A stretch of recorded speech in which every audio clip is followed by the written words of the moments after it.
This May, the entertainment world said goodbye to 15 remarkable actors, from beloved legends to rising talents gone too soon.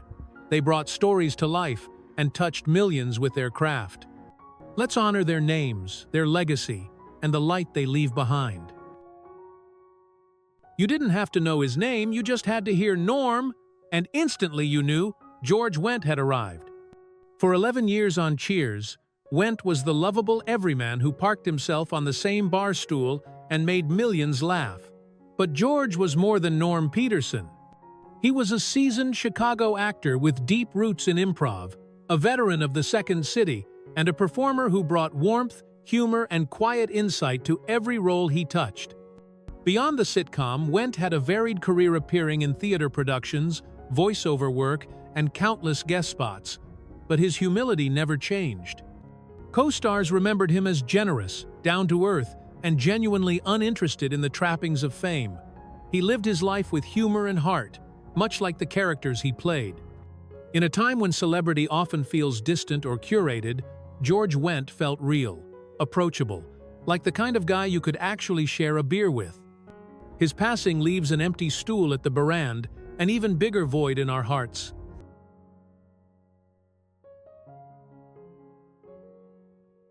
Joe Don Baker was the kind of actor you didn't forget. With his Texas roots and signature drawl, he exuded an authentic grit that made him a natural fit for tough guy roles, but there was always more beneath the surface. He first grabbed attention with Walking Tall in 1973, where his portrayal of Sheriff Buford Pusser became an enduring symbol of raw justice. Over the decades, he appeared in everything from intense crime dramas like Edge of Darkness to blockbuster James Bond films, where he played both villain and ally with equal flair. Off-camera, Baker was a quiet, introspective man. He never chased the limelight, preferring crossword puzzles to red carpets and country ballads to big city glitz. Those close to him speak of his sharp wit, his love for stray cats, and his surprisingly gentle nature. To fans, he was a cult legend. To fellow actors, a generous collaborator. And to Hollywood, a reminder that stardom doesn't always shout, it can speak in gravelly tones and subtle performances that stick with you for a lifetime.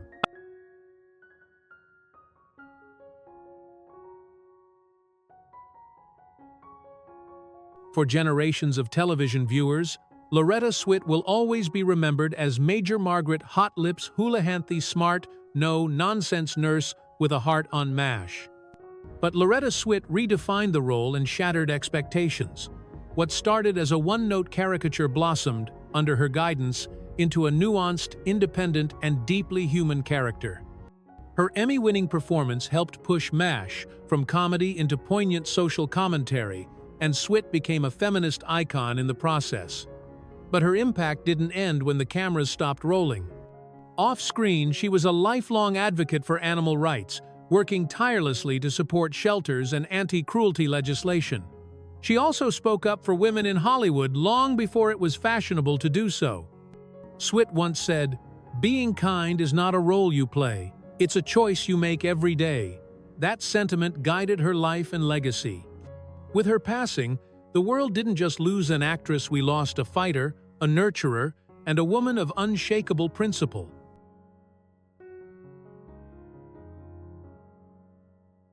Nina Grebeshkova was a living archive of Soviet and Russian cinema, luminous actress whose work spanned eras, ideologies, and generations. Over the course of a remarkable career, she appeared in more than 80 films, many of which have become cultural landmarks in Russia. Her grace on screen was matched by her quiet strength off it. Grebeshkova never courted fame, yet her face was known across the country. Whether in drama or comedy, she embodied dignity, patience, and the unyielding resolve of the Russian spirit. She was also a beloved figure in the theater world, and her contributions to the arts were recognized with Lifetime Achievement Awards and the love of millions. In her final days, she was surrounded by family, and her death was marked with national mourning. The Russian press called her a national treasure who never chased fame-only excellence. Nina Grebeshkova didn't just act in Russian cinema, she helped define it. Peter Kwong was not just an actor, he was a pioneer, a martial artist, and a cultural bridge builder. To many, he will always be remembered as the wise, quick-witted warrior in Big Trouble in Little China or the mystical guardian in The Golden Child, but his contributions went far beyond the screen. For decades, Kwong was a fierce advocate for Asian representation in American film and television. He worked behind the scenes to push for better roles, more authentic narratives, and the dismantling of stereotypes. He also trained young actors in stage combat and martial arts, mentoring a new generation to carry forward his passion and integrity. Peter remained active in cultural diplomacy until his final days, working with arts organizations across Asia and the US to promote understanding through performance. His death is not just a loss to Hollywood, it's a loss to the global arts community. His legacy is one of strength, discipline, and unwavering pride in his heritage. The British stage dimmed with the passing of Gone Granger, a gentleman of the theatre whose career spanned over 6 decades. Known for his impeccable craftsmanship, Granger was a mainstay at the Royal National Theatre, where he breathed new life into classics by Shakespeare, Harold Pinter, and Anton Chekhov. His presence on stage was commanding yet graceful, always rooted in truth. Audiences could sense his reverence for the art form, and fellow actors described working with him as a masterclass in humility and dedication. Though he made appearances in British television dramas and films, the footlights of the theatre remained his true home. He often spoke of the sacredness of live performance, its immediacy, its intimacy. His marriage to acclaimed actress Zoe Wanamaker was not just a personal union, but a brilliant artistic partnership. They shared a profound understanding of character, language, and the emotional weight of storytelling. In a world that increasingly favors speed and spectacle, Gone Granger represented something rare and enduring: quiet excellence, dignity in craft, and the soul of a true thespian. His legacy will echo through the boards of British theatre for generations to come.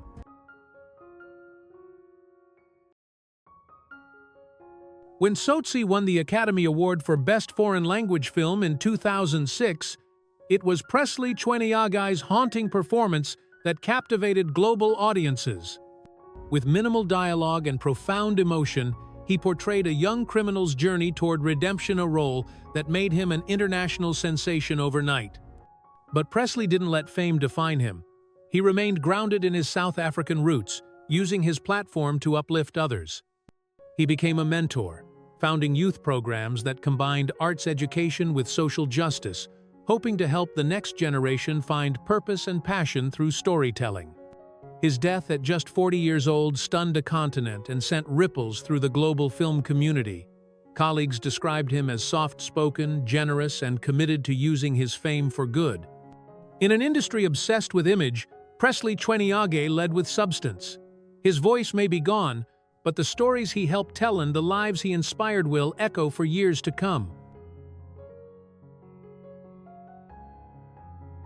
For decades, Moussa Kofoe was the soul of West African comedia, master of laughter, who used wit not just to entertain, but to enlighten.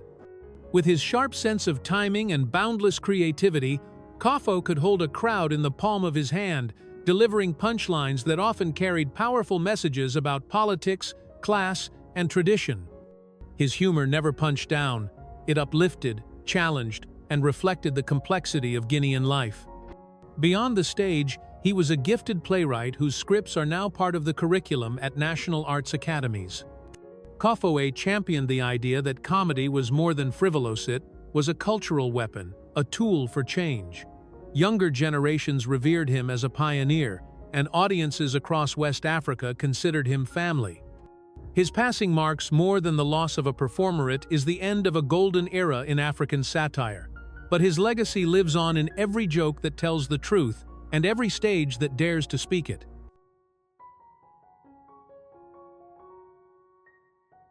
Vasily Funtikov never sought the international spotlight, but within Russia, he was revered for his intense and deeply felt performances. From the brooding introspection of Tuning Fork to the emotional weight of The Sister's Liberty, Funtikov brought gravitas to every role he inhabited. his screen presence was both commanding and understated hallmarks of a true character actor. Known among peers as a man of discipline and quiet generosity, Funtakov was the kind of actor who elevated everyone around him. Off-camera, he was humble to a fault, often mentoring young actors and encouraging them to find their truth in the craft. He viewed acting not as a path to celebrity, but as a form of spiritual work. Though he never became a global name, Vasily Funtakov leaves behind a legacy embedded deeply in the heart of Russian storytelling. His absence is profoundly felt in the studios and rehearsal rooms where he once inspired so many. Choi Jung-woo was a constant, comforting presence on Korean television for decades. His expressive eyes, warm smile, and ability to shift effortlessly between comedy and drama made him one of the most respected and beloved character actors in South Korea. From City Hunter to Dr. Stranger to Like a Virgin, Choi brought emotional truth to every scene, often saying more in a look than others could in pages of dialogue. Off-screen, he was widely known as a mentor to a new generation of Korean actors. He believed in the power of patience, study, and heartened. He modeled all three. Younger stars credited him with guiding them not only through scenes, but through the challenges of celebrity and artistry in a rapidly changing industry. In a poignant twist, his final television role aired just weeks before his passing. Fans now watch it as a farewell, a quiet, graceful goodbye from a man who gave them so much. Choi Jung-woo didn't just act, lingered in our hearts.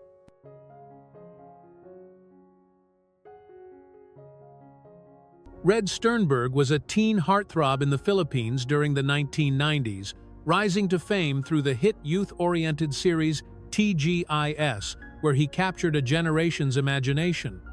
With his magnetic smile and natural charm, Red was a staple of Filipino pop culture. But unlike many teen stars, he quietly stepped away from the limelight to seek a different kind of fulfillment. After relocating to the United States, Sternberg shifted careers, building a life in hospitality and hotel management. Though far from the cameras, he never lost his love for the Filipineser, his fans.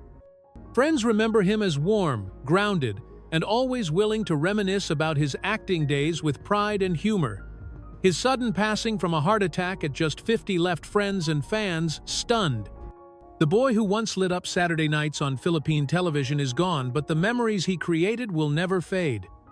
Red Sternberg remains a cherished part of a cultural moment that lives on in reruns, reunions, and the hearts of those who grew up watching him. Steve Inwood was a brooding, enigmatic presence on screen during the late 1970s and early 80s, capturing the angst and complexity of urban America with performances that still resonate today. Whether playing the intense Francois Lafette in Fame, the morally torn DA in Prince of the City, or the conflicted antagonist in Staying Alive, Inwood brought a simmering emotional depth to his roles. While he eventually stepped away from the limelight, choosing privacy over public life, his early work has found renewed appreciation among film students and independent filmmakers. They study him not only for his technique, but for the authenticity he brought to every character, never overacting, always searching for truth.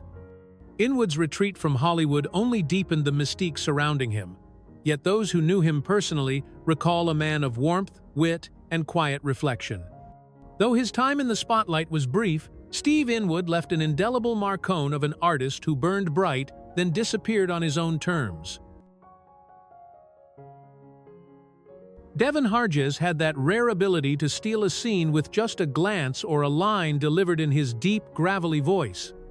With piercing eyes and magnetic intensity, he was a standout in every project he joined, from his sinister yet human portrayal in Boardwalk Empire to the unflinching realism he brought to Daredevil and his recent role in Manifest.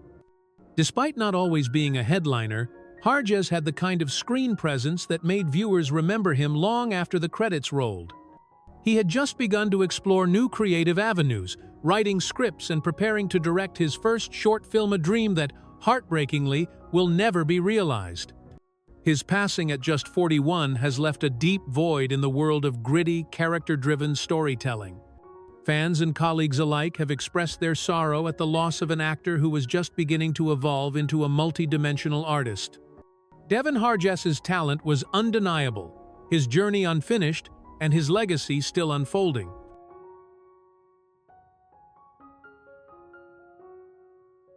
Charlie Scalise brought blue-collar America to life with depth, humor, and grit. Whether playing Horseface on The Wire or Coach Molinaro on The Sopranos, he portrayed working-class characters not as clichés, but as fully human-flawed, funny, and fiercely loyal.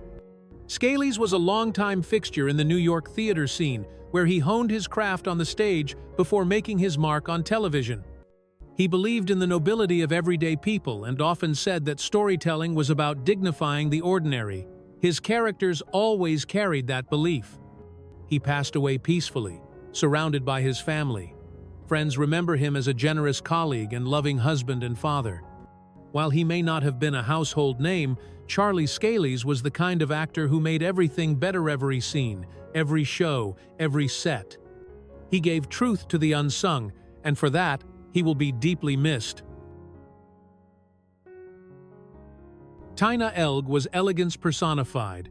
A former ballet dancer from Finland, she glided effortlessly from stage to screen, capturing hearts across continents.